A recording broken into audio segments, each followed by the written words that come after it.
I'm going to sit here.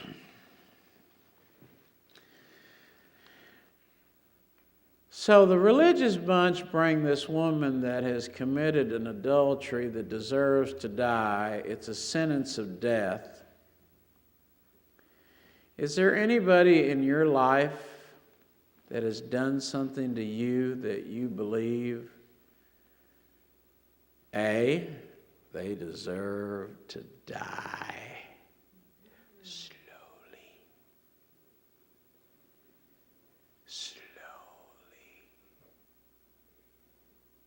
No, slow it down. Stitch him up. I want to kill him again.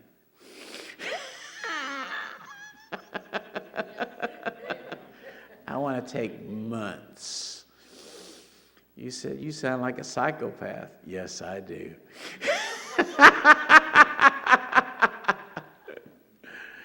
I love this Bible. Did I tell you about the last verse? Oh, wait a minute. I was going to preach that next Wednesday. You see that badge? It don't say U.S. Marshal. It says King of Kings and Lord of Lords. Bang, bang, bang, bang, bang. Kills all them demons and then goes, and I'm going to save you for last. Yeah. Amen. So death, run. And you tell them hell's following right after them. Hell's coming to get them. Sure I did. So yeah, I sound a little psycho this morning. Amen. So yeah, maybe there's some people in our life that we believe deserve death. Maybe there's some people that we believe don't deserve to die, but deserve to be punished greatly. They deserve to suffer a whole lot. A bunch. Amen? At least, amen? At least let me hit them with one stone. Amen? I mean, let me make it a good one. Amen? Or a couple of stones. Until they say, I'm sorry. Or until they beg. Is there anybody in your life that way? That's done something to you?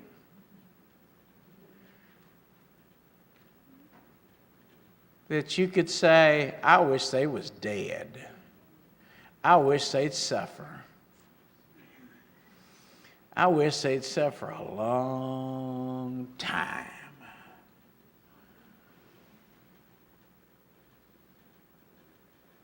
Okay, y'all don't want to be honest. That's okay. That's fine.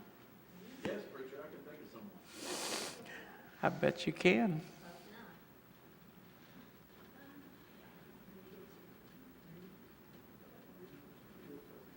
She said, No man, Lord. And Jesus said unto her, Neither do I condemn thee. Go and sin no more. Now this whole crowd's looking, besides the ones that wanted to kill her. Then spake Jesus again to them, saying, I am the light of the world. He that followeth me shall not walk in darkness, but shall have light of life. What does he do? Is he going to kill her? No. Torture her? I don't. At least give her a good beating. Right? Let's beat the child. Amen. I mean, let's just at least make her suffer until she says, I'm sorry. Now, he says, where's everybody at? They all gone. He said, well then, I condemn you not either. Go and sin no more. Yeah.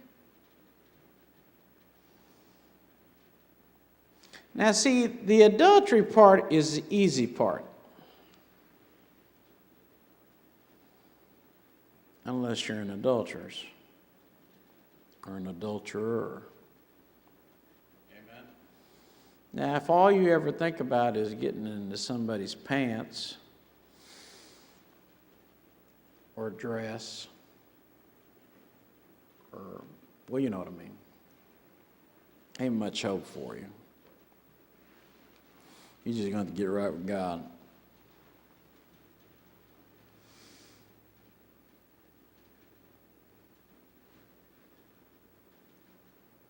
Ain't nothing you can do except get right with God, amen?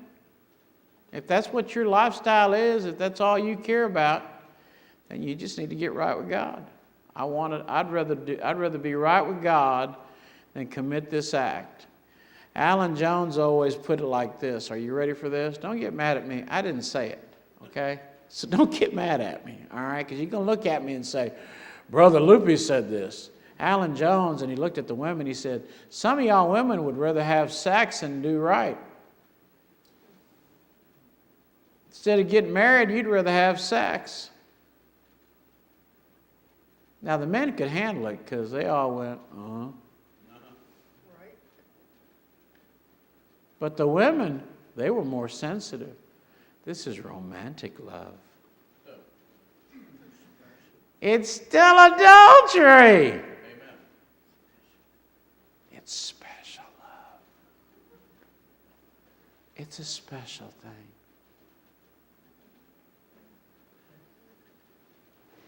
Now, it's sin.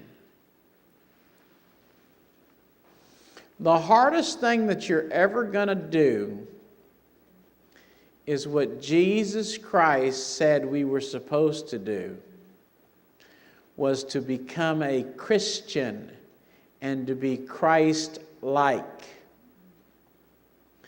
The person that you know deserves death by the law. You can prove it.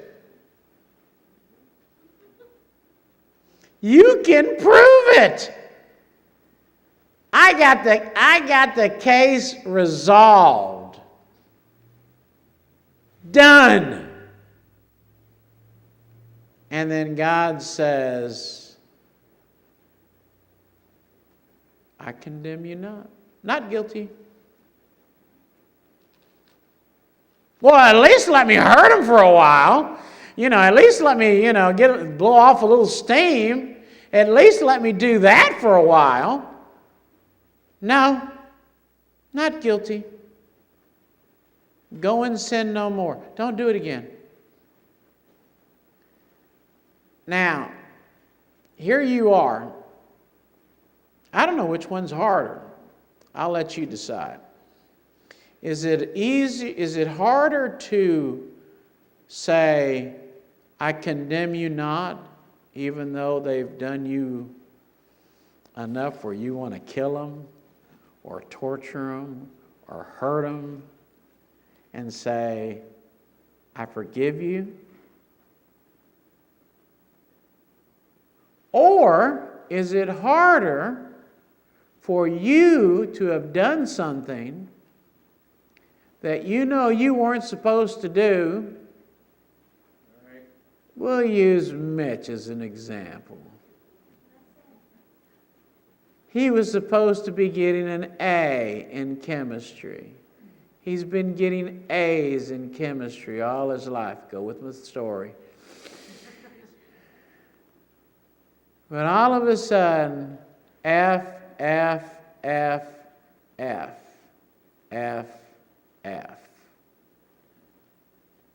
Is it easier to say, you're not condemned? Or is it easier to accept the forgiveness and not have to live with the shame? I've been forgiven. Now what am I going to do with it?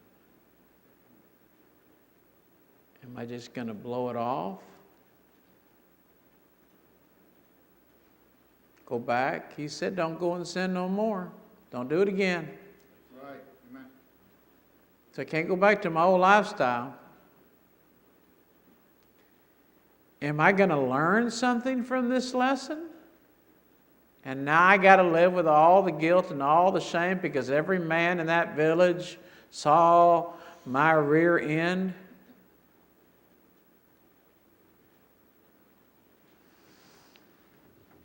Which one's easier? Saying, I condemn you not to the person that you hate and want to kill and want to torture? Or is it harder receiving the forgiveness? Harder to receive.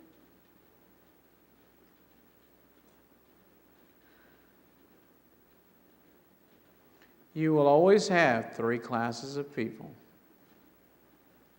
The psychopaths. Thank God for those people.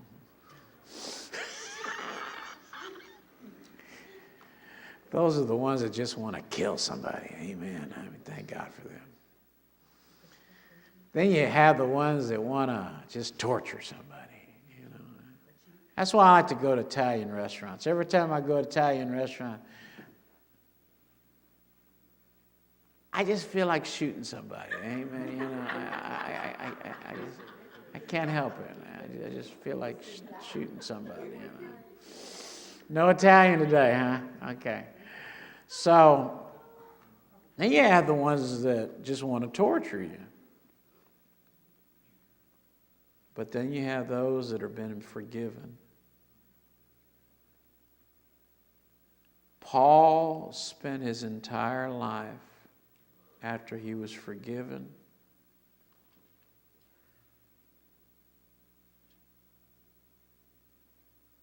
he did everything he could to save the lives of the people that he loved the most, which was the Israelite people. He loved them so much that he was even willing to disobey his own masters, saying, don't go to Jerusalem twice.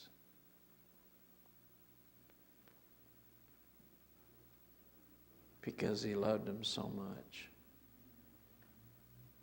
He didn't care about the stonings or the beatings or everything else or the torture, because he had already done that. He was a psychopath from the beginning. Mm-hmm.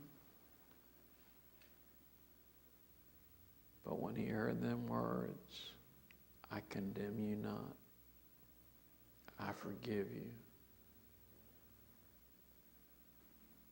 it completely changed his life.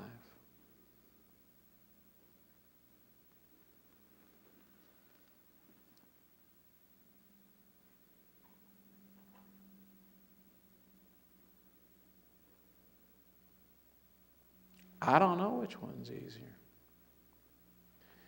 To forgive or to be forgiven.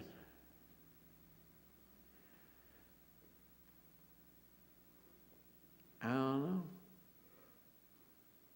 I wish I did. Come on, Miss Ashley. I wish I could tell you that it's so much easier to forgive somebody. Have you ever tried doing something like that and really mean it? And I'm not just saying the words. Anybody can say the words. I mean, really mean it. Someone that's hurt you and you want dead. Someone that's out to get your family and you say you're forgiven. Yep.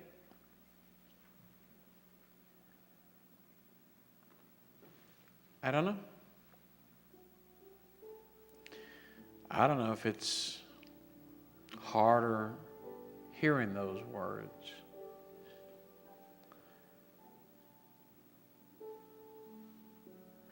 Where's everybody at? They all left?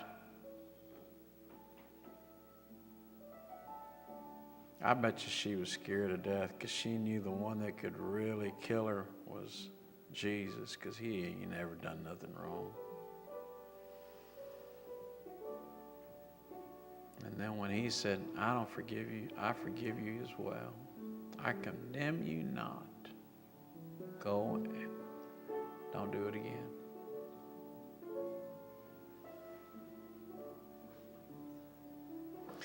Maybe you just need to crawl down this old altar, amen. Amen, and just thank God for forgiving you, for saying them words. Maybe there's somebody on your heart that needs to hear them words. Let's all stand.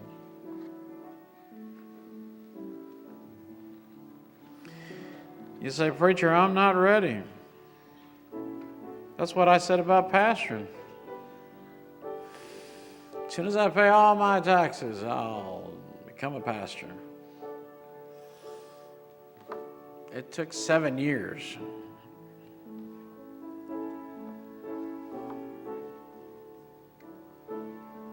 But I finally did it.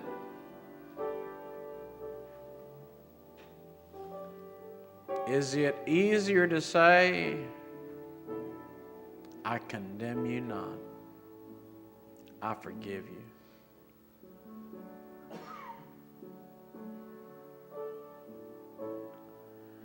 Or is it easier,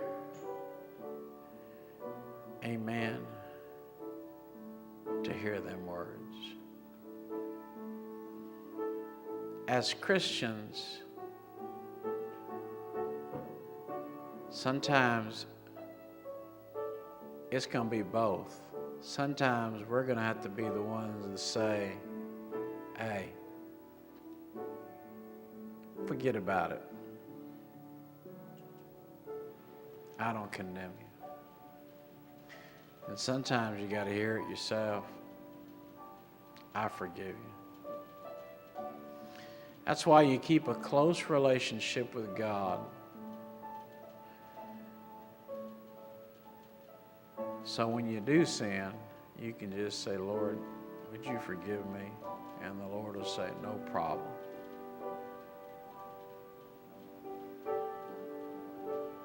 I condemn you not.